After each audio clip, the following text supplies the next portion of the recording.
New seasonings from Coy's Southern Eats. Based off famous Southern recipes, our seasonings will add what's been missing to your family's feast.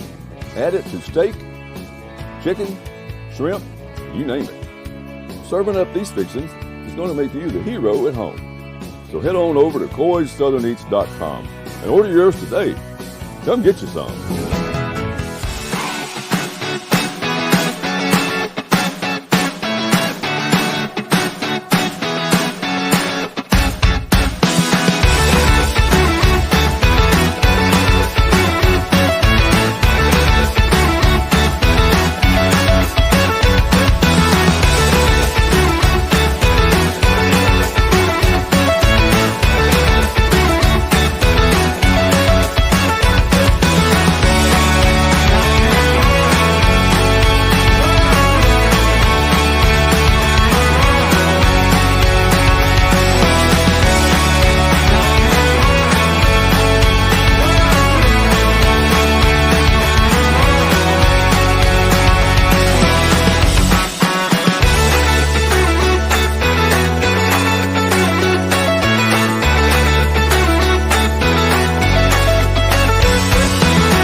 And everybody, welcome to the Razorback Football Report with Otis Kirk. I'm your host, Jason Pattyson. We're going to bring Otis on here in just a second.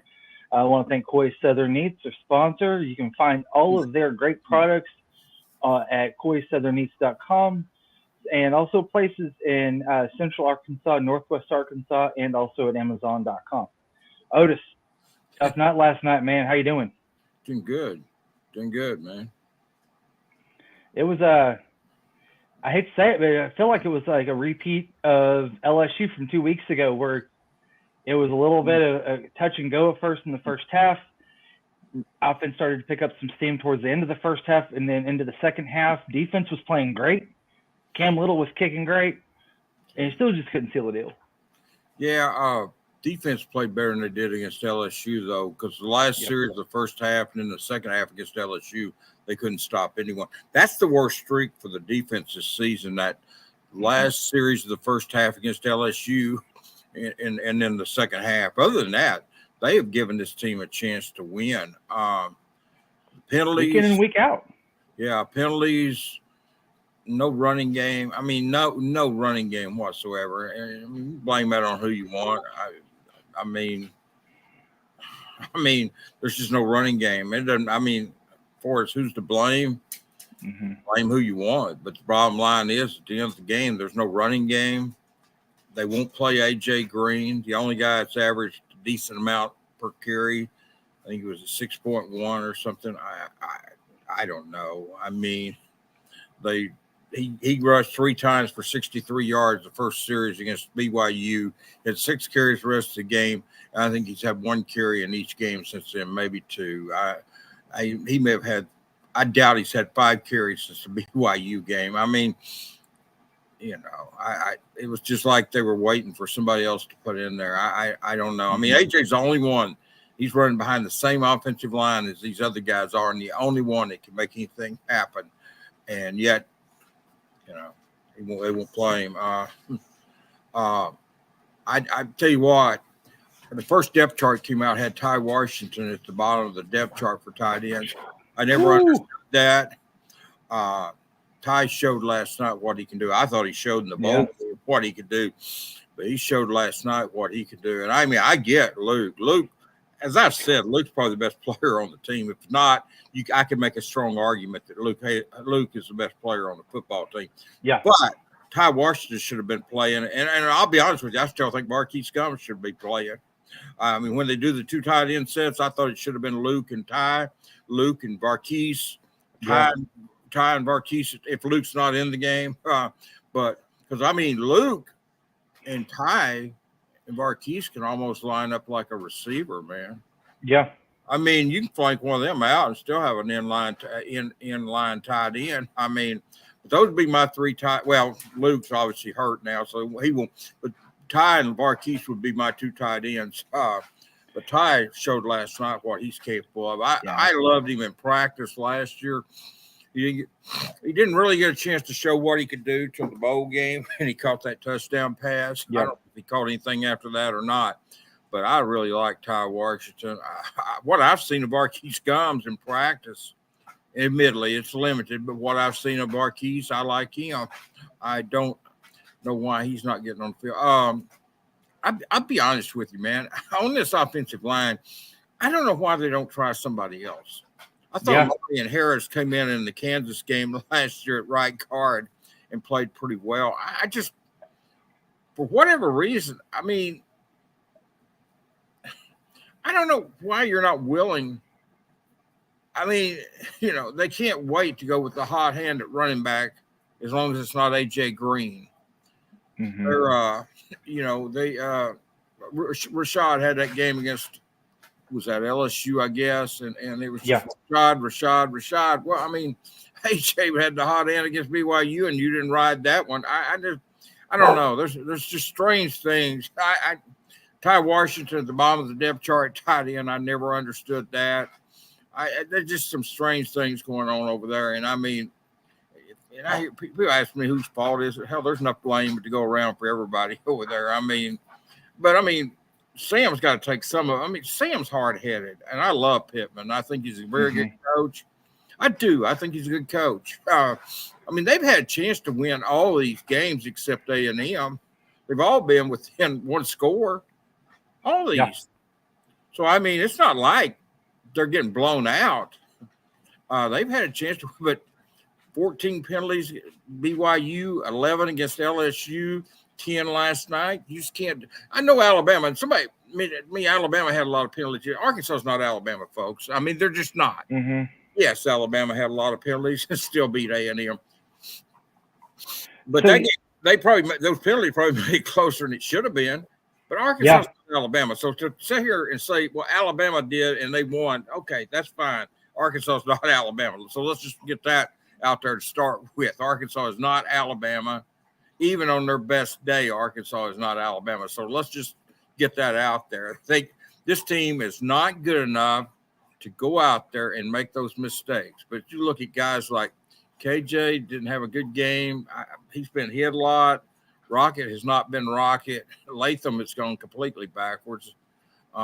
It's just been – I mean, I go down the whole list. And it's on the offensive side of the ball, whereas on defense, you're seeing guys make plays. Yeah. It's the offensive side. The common denominator there is you brought in a new offensive coordinator and nothing's worked, man. And I mean, one of the things that Drake Pretty and I were talking about last night during post-game show was the inability or the not wanting to fit your scheme to the players that you have already on campus. Exactly. And I felt like Dan, to a point, was going to try to fit what he was wanting to do to what KJ's repertoire offers to him. And it's been the complete opposite. I mean, I talked last night about Bob Stoops, for instance. He had Josh Heupel that guy threw it 90 times a game if he could. And then he gets Adrian Peterson on campus, and then they become Oklahoma offense of the 1980s again, instantly almost. Yeah. And then they get Baker Mayfield and so on and so forth. Not Baker, but they get a few others, Latavius or Marco Murray and so on and so forth. But they change that offense again, where this offense is like, okay, we're not going to do anything else. We're just going to try to force what we can do the best. What I know. I tell you who's made adjustments, and it shows. I was talking about Alabama earlier.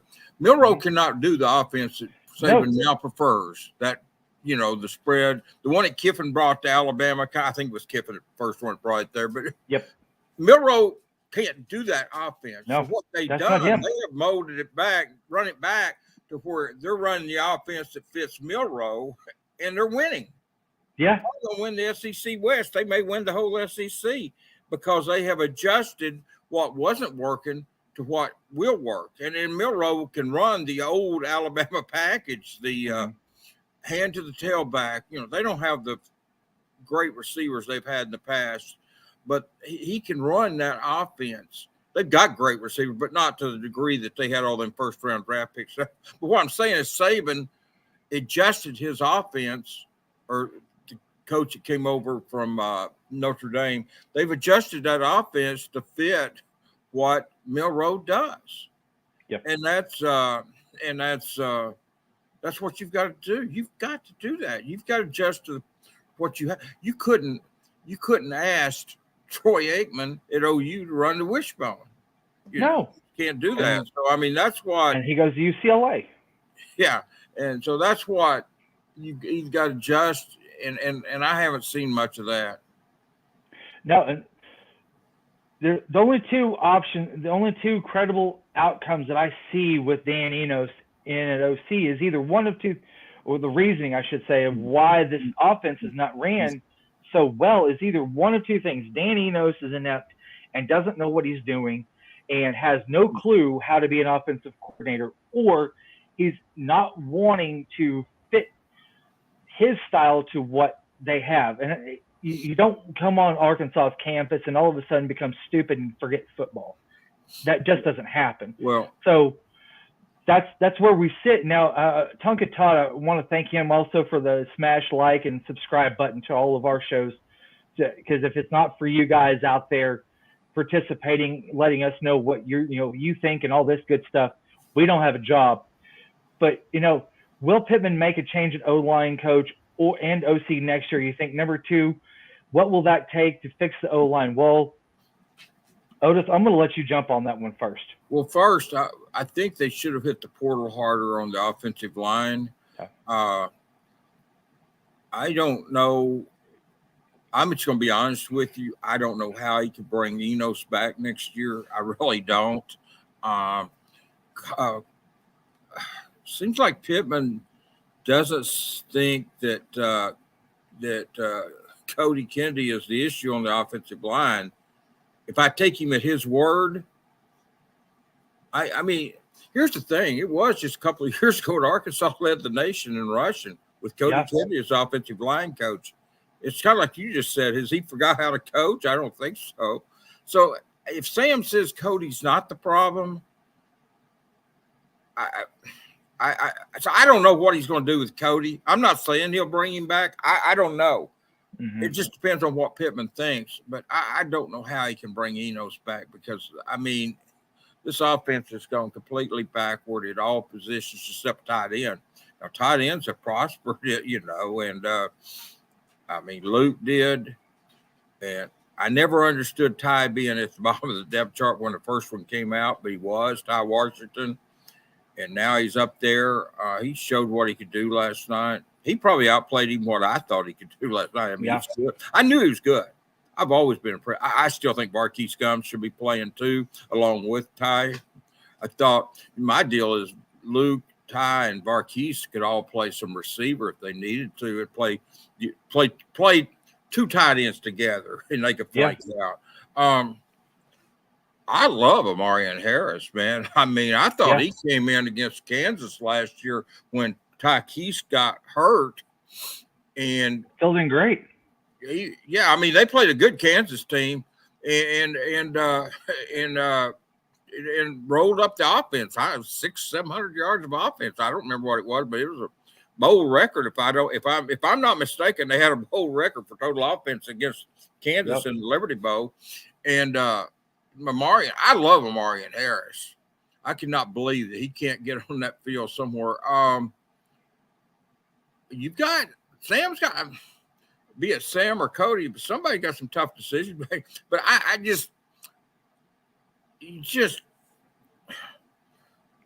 don't think you can just keep doing the same thing over and over and it not producing any results. I don't know. No. I mean, they say they've got the 5 best out there. Okay. But what would it hurt to give a Crawford or a Marion Harris or, whoever, I mean, they're just getting, I don't know. Latham has really gone backward. I don't know what's happened to him, but man, he's getting a lot of penalties. He's not playing well. Your captain, the guy that was supposed to be your rock of the offensive line. I mean, I know Limmer's back, but Latham was voted captain. He was the one guy that started out playing the position he played. Bo had moved over to center. Yep. Moved back there. Bo played center in the Liberty Bowl. Before that, he had not played any center, so he switched over and then started to see. So even though he was a returning starter, he wasn't playing his position. Latham was the one guy that was playing his position. And I know Latham was hurt against Western Carolina, I guess it was. But but he came back and played it. But he just hasn't played well at all. And I don't know and it's not just Brady. I mean, that's unfair to say that because it's not just. No. Yeah. But I agree with the fan here. Marion Harris for sure. I have no issue with playing Tykees Crawford, but Marion Harris is guy. And I've asked Sam about Marion Harris. I know people call him a Marion, but it is a Marion. I'm calling him the right name, according to his dad. I hear all these people at press conferences calling me Marion, and it's Marion, but I've asked Sam about him, and I don't know, but I would think he needs to play. Do you think that Sam is hesitant on moving Brady Latham out because he's got that C on his chest, though? Oh, I think Sam probably feels like he doesn't have anybody better to put in there. I don't know. I'm sure being a 5th-year senior captain, that plays into it, Jason. I don't know, man. I just feel like I think Sam's hard-headed. I've actually wrote this last Sunday. I wrote in a column last Sunday. I flat out said he's hard-headed. And I got these morons saying you're afraid to criticize. I'm afraid you'll get your press pass. Well, first place, I'm not worried about a press pass. They want my press pass so I can cover the game from home. The last thing I'm worried about is damn press pass. But I mean, I thought I was pretty critical of Enos, Cody, and Pittman last Sunday in my column. I mean, I'm not just going to rant and rave. First place, it's a game to me, and I'm not going to rant and rave. And I want to be fair to those guys. I'm not on the inside. I don't know everything's going on. I can tell you from my perspective, but I'm not going to rant and rave if that's the case. I mean, if that's what people think, you're being a homer if you don't rant and rave. I'm just not going to rant and rave it. To me, it's a game. Yeah. Not playing well. Do I have to tell you that? I mean, do I have to get on here and rant and rave and swear and cuss and carry on because they're not playing well? I mean, I think a blind man can watch the game and know they're not playing well. Yeah. Basically, the whole offense. Tight end exception. Tight end. Well, no. Andrew Armstrong is playing. Andrew Armstrong and the tight ends are playing okay. I think the wide receivers are playing okay. They're not getting much separation outside of Armstrong, but they're playing. The wide receivers and tight end, you can win with how they're playing. You can win with that. But I don't want to say just tight end because that'd be a very injustice to Andrew Armstrong. that kid's showing that he should have been a Power 5 recruit.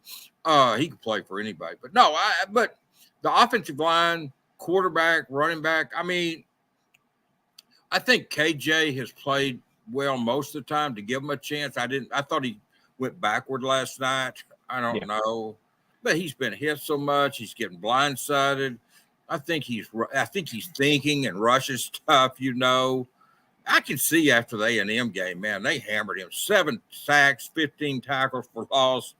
Yep. I mean, that A&M game, I can see where he got gunshot last night. I'm not saying he was scared to get hit. He's not. But I think he thinks he's got to do something because the pressure's coming from the blind side or something. You know, I think it's human nature. When you get 22 times, you get knocked crazy. You know, it makes you that way. So, for the most part, I do know if they get, but one thing is hurting KJ is they have no running game, Jason. And the running game, I mean, they're making Arkansas is one dimensional, and you know, and maybe that's why the wide receivers and tight ends look good because teams are forcing them to pass. They're not. I mean, but that's why I completely don't get the AJ Green deal because he is the one running back all season that has averaged 5-6 yards a carry, and he is the one guy that seems like they don't want to play. Somebody said he's hurt. He hadn't been hurt all the time. I asked specifically at the end of the BYU game, and I was told he wasn't hurt. It was the Monday after the BYU game. I flat out asked Sam, you gave this guy 3 carries for 63 yards. You've been talking about no explosive plays. You get one with a 55-yard, I believe it was 55-yard touchdown run by AJ. You get the explosive run and explosive play, and then he goes to bench. And I said, you know, I don't get it. Is he hurt? And he said, no. So I'm taking Sam's word that he wasn't hurt. You know, and he says he should have gotten more carries, but he's gotten less and less. And I don't get it. I mean, to me, he's running behind the same offensive line that nobody else. Like KJ, Rocket, Rashad are not having success running. Rashad did against LSU, but that's it.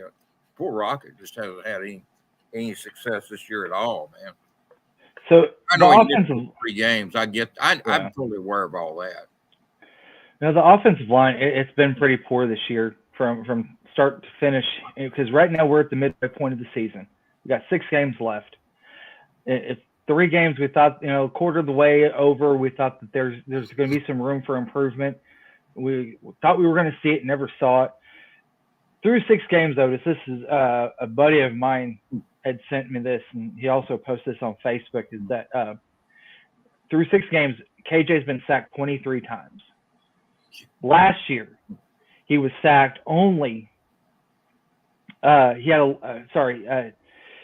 here, sacked 23. That's the same number of times he was sacked at all of last season through 11 games. Yeah. And that's 4 shy of what he was sacked through 13 games in 21.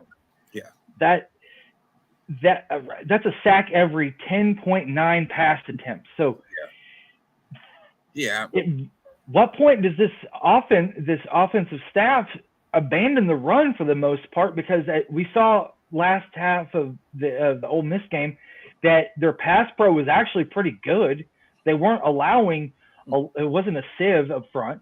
They were getting good mesh between all the offensive linemen, picking up most of the guys that they were responsible for. There was a breakdown here or there. I get that.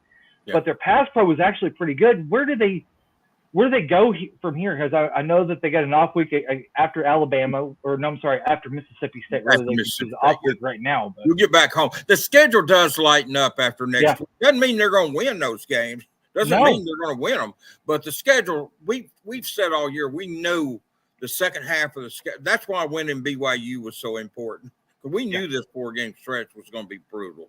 I thought they'd get a win out of it. I really did. I thought they'd be 4-3 at the end of this stretch. They're going to be 2-5 likely. Mm-hmm. I thought they'd be 4-3. I'm not going to lie to you, Jason. I don't know if it was A&M or Ole Miss. I just felt like somewhere in that group, it wasn't going to be Alabama, but I felt like somewhere in that group of 4 they were going to get a win, and they're not going to. So they're going to be 2-5. That makes you've got to get, if you can get a win, if you're not so beat up, and they got beat up last night. I mean, They had a bunch of, but if you can get through and win, if you could win Mississippi State and be 3-5, okay, you go to the break. You should get most of these people back because, I mean, Sam said last night those weren't like season-ending injuries.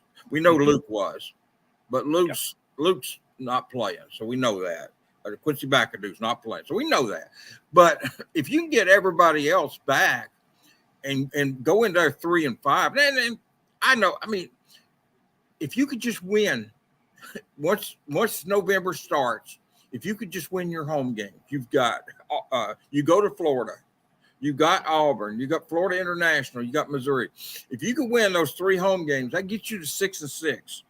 That's assuming they lose to Florida. Look, Florida is a up and down, man. And they're Jekyll and Hyde. I mean, you never know what you're going to get from them. Yeah. I mean, you don't know what you got. They can be one day they may look like the best team in the SEC, and the next day they look like they've never seen a football. So you don't. Yeah. And I assume Arkansas is going to get their best shot. So I assume that's going to be a loss. But if you could beat Mississippi State, then that would give you something. Even if you lost to Florida, you'd be 3-6. Yeah. That would still give you something to play for. I mean, win your final 3, get to a bowl. Yeah, it's 6-6. I get it. No one's going to be doing cartwheels, celebrating, and claiming national championship. I get all that crap. But look, the season didn't go the way I thought they'd be 8-4. I think you predicted 10-2 or whatever. But it didn't. The season's not going to go like we thought. So let's just put that out there. Yep. They're not going to be 8-4, and they're not going to, So they didn't win all their home games, which I thought they had. Well, I thought they had to. And so, so let's just say that. But if you go 6-6, that means you end on a 3-game winning streak, Jason. Mm-hmm. You get to a bowl game. I don't care where they go. You get to a bowl game. You can win that. You'd be 7-6. You got a 4-game winning streak.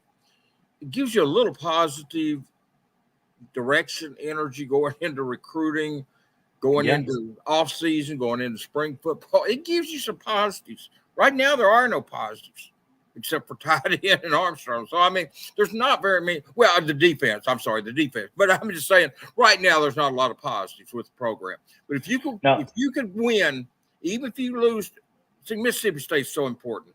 Because if you lose that, then you lose out to Florida. You've lost 7 games. You're not going to a bowl. So that really – and I know people don't get excited about the Liberty Bowl or the whatever bowl. But, look – the main thing is if you could get to a bowl game, play another game, and get your extra practices, and just feel good about yourself, Jason. Yeah. Feel better about yourself. You're not going to feel good, but feel better about yourself. I think that's important, man. I really do. Mr. Tree W, he's had a couple of comments about how Sam has been very reliant on Barry Odom when he was here. And so what's your thoughts on that? Barry carried Sam more than we thought. His in-game choices have had a lot left to be desired, most especially in OC choice. I don't completely understand the question. The Arkansas defense was awful last year. Barry, they were rated towards the bottom of the nation in defense, total defense last year. I mean, the defense has been good. I don't know that he carried Sam. Are you saying that?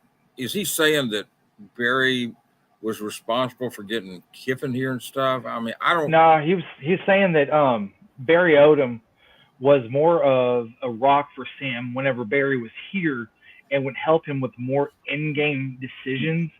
Yeah. Well, Barry, what he's doing now. Yeah, Barry's head coaching experience at Missouri, where he did a decent job. Sam did lean on him. Yeah, that's okay. Okay. I don't understand. I'm sorry. I think that's how he was kind of formatting that. I didn't get it. No, Sam did lean on Barry. I think more so, though. I think Sam leaned on Barry more so maybe the first 2 years than maybe the last year or so. I think at the end, I think Sam had become pretty comfortable with what he was doing. I think Barry really guided him early on. I do think that, and probably later on. I think so. I just think though that I mean, Sam is the thing people forget about with Sam, he's recruited well. Yeah. I think he probably should have hit the portal a little bit more hard on the offensive. I do know that Cody Kennedy is not real high on recruiting the portal. He prefers to high school develop, and that's fine. But I think maybe hindsight, they should have hit the portal harder on the offensive line last year. I think part of that is Cody's philosophy. I do know that he prefers high school, and I think a lot of people prefer high school over the portal. But sometimes you've got to make sure you know what you've got. You got to know what you got, because if you don't know what you got, you don't know what you need, Jason. That's what I'm saying. Exactly. I think that's where the staff is right now. You don't know what you need, and you've got to know what you've got, so you know what you need. And then if you need it, you need to go get it. And they should have gotten a couple more offensive linemen out of the portal. I really believe that. If they could get the right ones, not just sign bodies to be signing. I mean, but I was talking with. Go ahead. No, go ahead, man. I'm just babbling. You're good. So I talked to Connor O'Gara before the Ole Miss game on Thursday, and he said, looking back at the decision for KJ to come back for his senior year, which, by the way, everybody, he does have his COVID year available if he wants to use it still. Yeah. We don't know if that's going to happen or not. I don't think it will. But in hindsight, if KJ was able to look at the ways that this season has unfolded, do you think that KJ would have possibly transferred? I've talked to KJ. I've talked to him always in a press conference setting. I don't really know KJ off the field. I don't have like a relationship with him like I do some people. But I've never seen KJ give any indication he's ever considered transferring ever. I admired him because he came in here, sat behind some Ben Hicks and Nick Starkle, then Felipe Franks. And what he did, he rolled up his sleeves and went to work and learned from Felipe. And I don't know. I think if he'd have known it was going to be like this, he might have gone to the NFL. Possibly transferred. I've just never seen any indication from KJ, and I've asked him a few times about that. I've got a gnat, fruit fly, whatever you call it. But anyway, I've never seen any indication from KJ that he was interested in transferring. I don't know. Of course, you never know. I mean, but yeah, I think he'd have thought longer and harder about his decision had he known it was going to go like this. Enos came in. Tough. It's a tough situation. It's not, and it's not helping Rocket. It hadn't helped KJ. Nobody on that offense outside of Armstrong, of the older players, has helped their stock for the NFL. Nobody. Luke's just a freshman. Ty's just a redshirt freshman, so he's only been here 2 years, so he's not eligible to go out. But so the older player, none of those guys have helped their stock at all. We'll see. I just don't know about that, and I just don't know what he's going to do with Cody Kennedy. That's the mystery to me, because I'm still going back to that other question, Jason, because I don't think I fully answered it, and I don't know what I can. I don't know how Enos can. I don't know how he can bring Enos back. I really don't. I just hope Enos. You hope that doesn't cost Sam his job this season. So I honestly think, and I've heard, and I know you have too, you've seen it on message boards, you've had messages sent to you, I've had messages sent to me also. Dudley the same, I'm pretty sure. I can't speak 100%, but I'm pretty sure on this one too, that if there is a coaching change that does happen, I don't think it's going to happen during the season, but if it does, there's a couple of things that have to happen. One, the team starts to let the rope go, which they haven't. They've even talked about it. Yeah. Sam's talked about it. Yeah. Hell, even the announcers last night on TV even talked about how this team is still battling, because if they didn't, last night's game is not a 27-20 loss. Last night's game would be like a 42-20 loss. They haven't let go of that rope because the defense is still performing at a high level. Yeah. If, for instance, You see more ineptitude on the offensive side of the ball. You see that it's even going even further back against a Mississippi State defense that, quite frankly, is not good at all. If it does, there's that bye week right after Mississippi State. That would be the only point, I think, during this season between now and after Thanksgiving that there would be a coaching change made. I just don't see it happening, though. During the season? Yeah. I don't think it happens. Even if they lose to Alabama and they lose to Mississippi State, and they're 2-5, I get 2-6, whatever they'd be at that point. I don't think you'll see a coaching change during the season. I just don't. I mean, first place, I'm assuming we're talking about Enos. First place, if you fire Dan, who are you going to promote to offensive coordinator? I mean, who are you going to promote? I'm not saying Jimmy couldn't do it, or Kenny Guyton, or Morgan Turner, or Cody Kennedy, but they really don't. I mean, and even Sam doesn't have offensive coordinator experience. So not much anyway. I think he was a token offensive coordinator a time or two, but it's more of a title. Yeah. So really, you don't have a natural fit there to come in and take their place. I don't know. I don't think you're going to see a firing during the season. I could be wrong, but I don't think. I was going to say, the only person that I could possibly see would be maybe Cody Kennedy.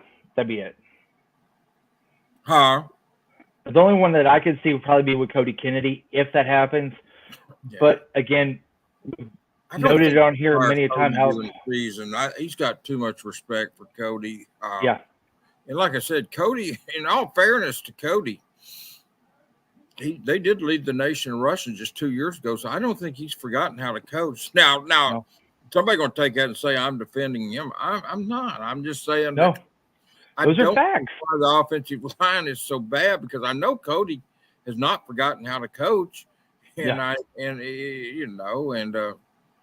mean, even that 2015 team with Enos, when he came into a great situation, BA, older quarterback, Hunter Henry and Jeremy Sprinkle were tight end, Keon Hatcher, Drew Morgan, very experienced offensive line. Most of those guys played some in the NFL.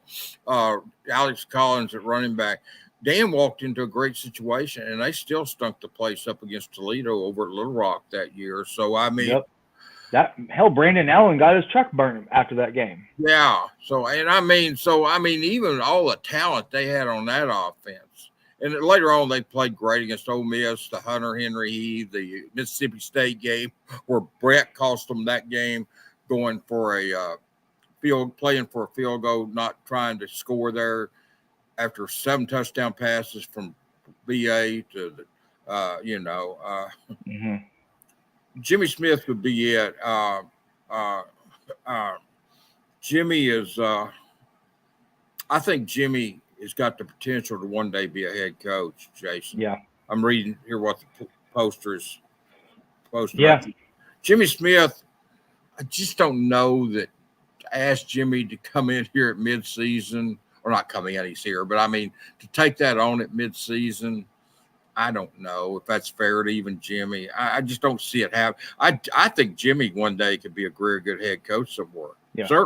Certainly. And I'm not going to limit it to offensive coordinator.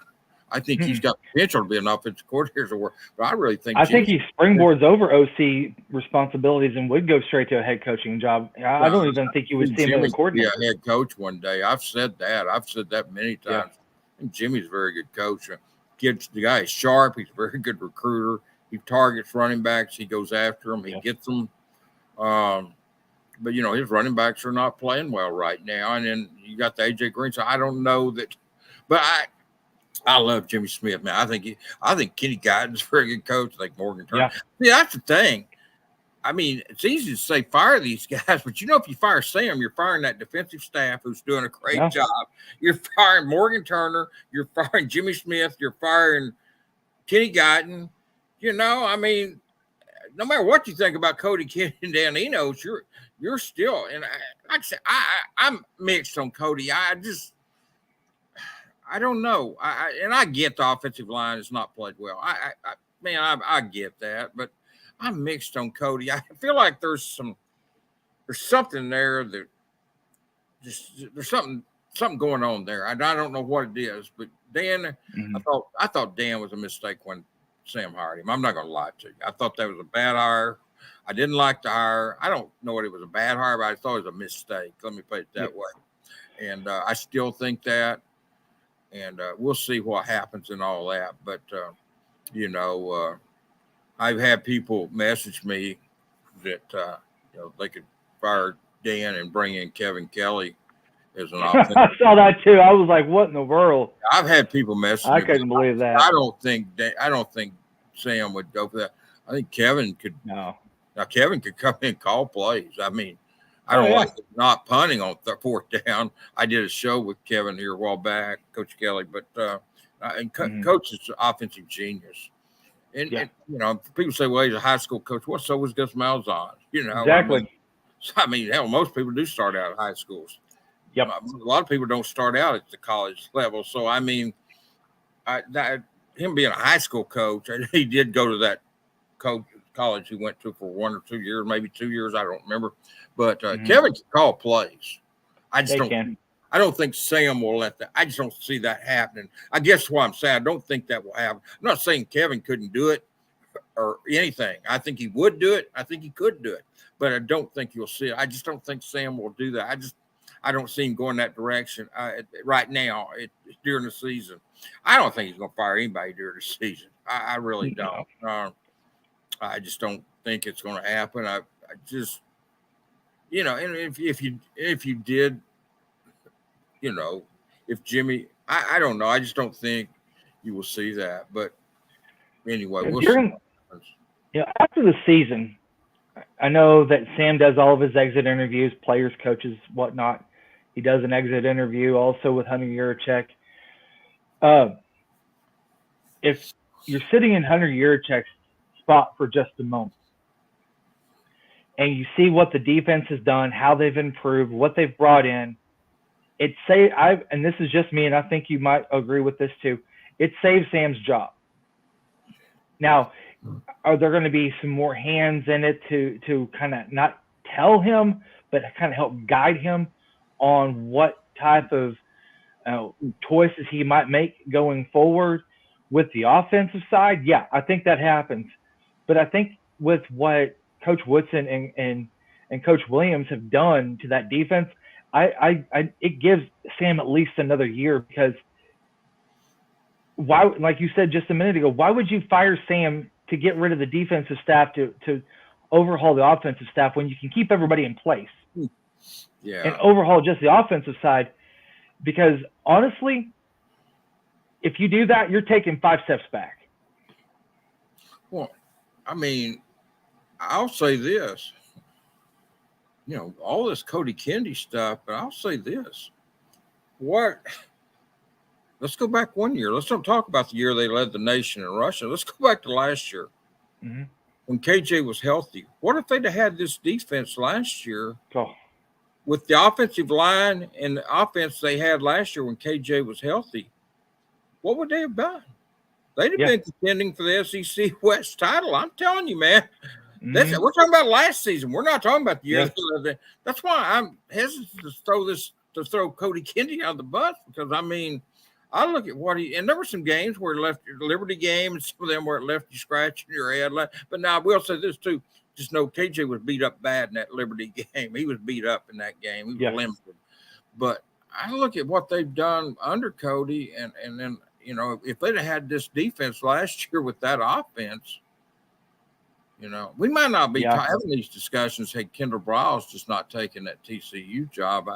I know people hammered Kendall Briles. I know you and I both said, many times, I thought he was a very good offensive coordinator. Yep. I thought he had head-scratching calls nearly every game, almost every game. The guy would do something, tight end sneak at Missouri.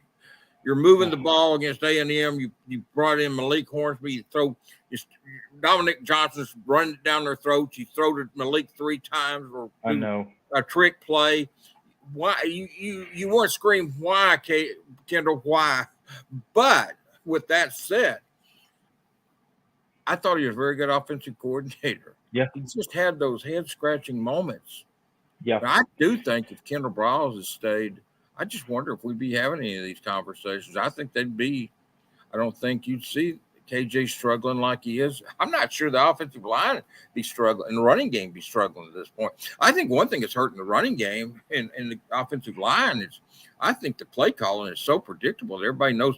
I'm going to tell you, Jason, you weren't down in Dallas, but I was there, and I told the kid sitting next to me, on that 4th and inches, first I said they should have punted. Yep. I thought they should have punted there, but if they weren't going to punt, I said, and when I saw them before they lined up, I said, here's what they're going to do. They're going to be in the shotgun. He's going to give it to Rocket, and he's going to run to the right. I said that before they ever lined up for the play, and that's exactly what they did. If an idiot in the press box knew that, don't you think A&M defensive coordinator? I mean, it's so. You're not an idiot either. Yeah, and I mean, I called the play before it happened because I know Dan's tendencies. Yeah. I'm just giving you my honest opinion on Dan. I said at the time I didn't think it was. I don't know what I said. It was a bad hire. I thought he could have gotten somebody better. I know I've shared that with people. I just felt like he could have. I know what Sam did. He looked at 2015. He left after 2015. And you look at that Ole Miss game, the Mississippi State game at Dak Prescott and BA over here, Razorback Stadium. You look at the Ole Miss game, you could see why Sam thought, man, this guy's really good. Yeah. We saw him the next 2 years, and I don't know how much Sam saw Dan. And I don't listen, people, I don't love to get on here and say stuff like I'm saying. I don't like that. I have to work with those guys. I respect them. I appreciate them. I don't like getting on here, but I'm not going to get on here and BS people and say, well, Dan's great, but KJ sucks. I'm just not going to do that. I'm just not going to say that, guys. I'm going to tell you how I feel. It doesn't mean I'm right. I could be wrong. I've been wrong plenty of times, but I'm not going to get on here and I'm going to tell you what I think. And some people will like it. Some people will get mad. Some people probably won't speak to me after that, but I don't worry about that stuff. And this, like I said, the moron messaged me about on Hogville Facebook about the press pass being revoked.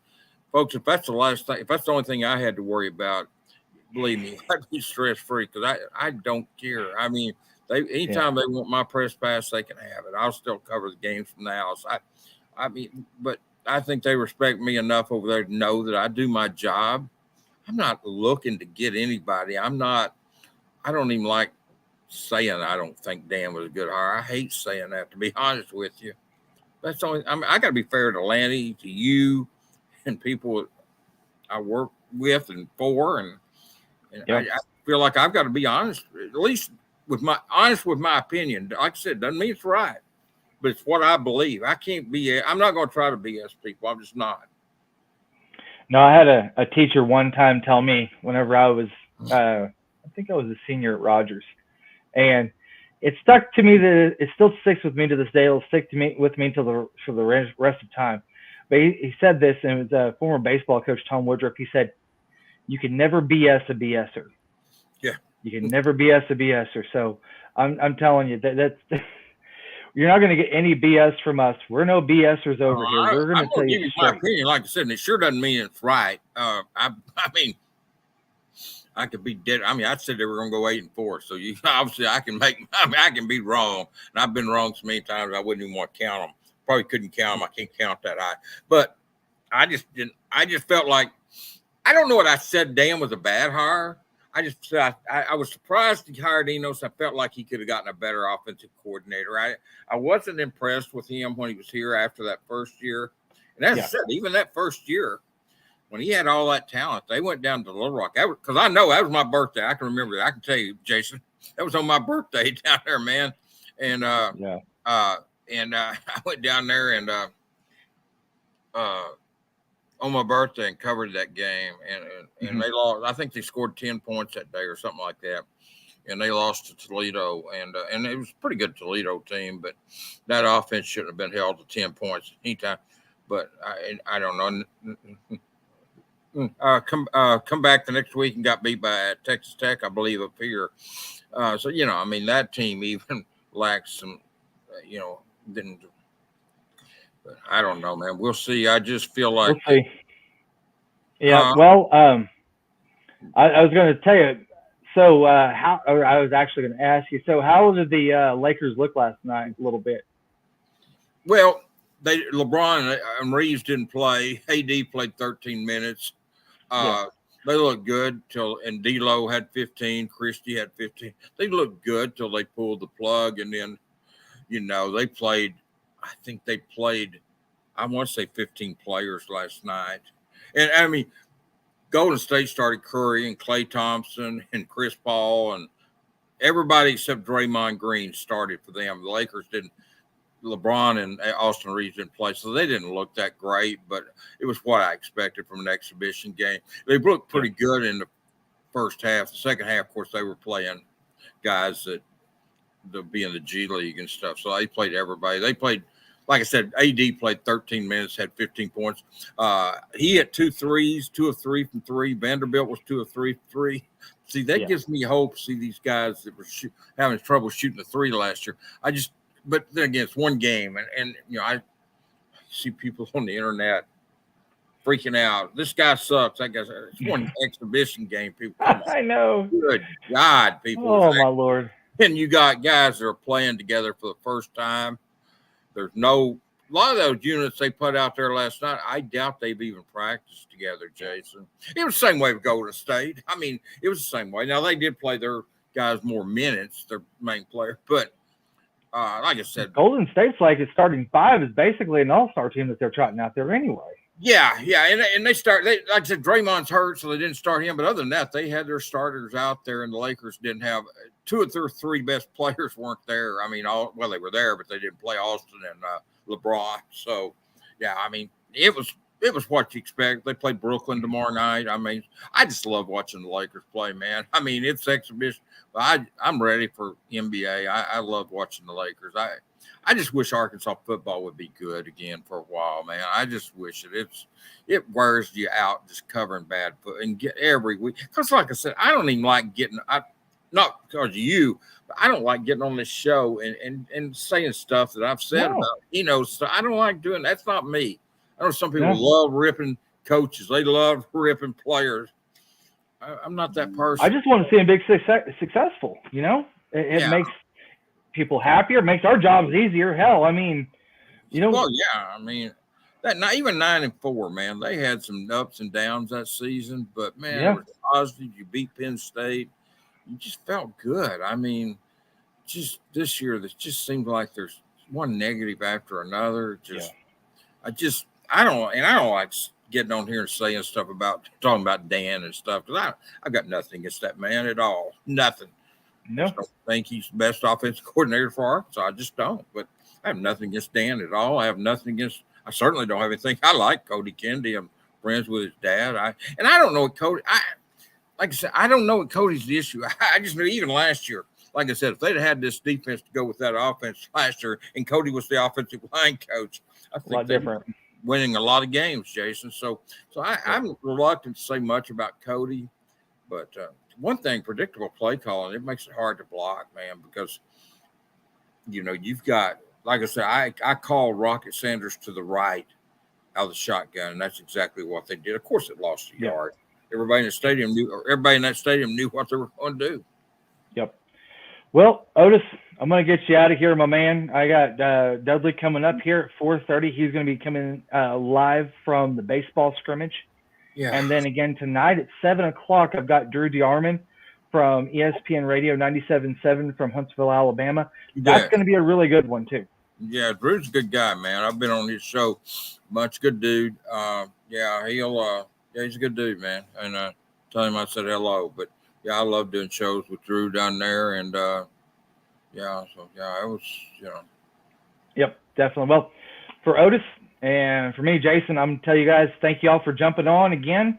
We'll do it again next week. Love to see a different outcome. Love to see a great game against Alabama. I'm not here for moral victories. I know nobody's here for moral victories, so we're hoping that, it's been 16 straight games that Arkansas has lost to Alabama. Let's see if they can try to turn the tide, if you will, a little bit next week, and see if maybe try to pull a quick one under Nick Saban's nose and get out of there with a win. I felt better about Arkansas's chances 2 or 3 weeks ago than I do now because, like I said, at that time Milroe was uncertain at quarterback, and they were trying to use an offense that didn't fit him, and now they've kind of adjusted everything. I actually saw a lot of that game yesterday, and so, yeah, it's going to be hard. But, I mean, hey, they're all the games are hard. So, at least after that game, you just hope nobody else gets hurt. They get no more injuries against Alabama. The last 2 weeks has been brutal with injuries. You lose guys they lost the game yesterday. So hopefully no more injuries. Get out of that pretty much injury-free. Get back home. Maybe get a win and go to the open week. A little bit of something positive, man. Just anything positive right now would be welcome. Yeah, most definitely. Well, again, from myself and Otis Kirk, y'all take care, and we will see you guys next Sunday on here at 3 p.m. Otis, take care, man. Thanks, man. See you later. You bet.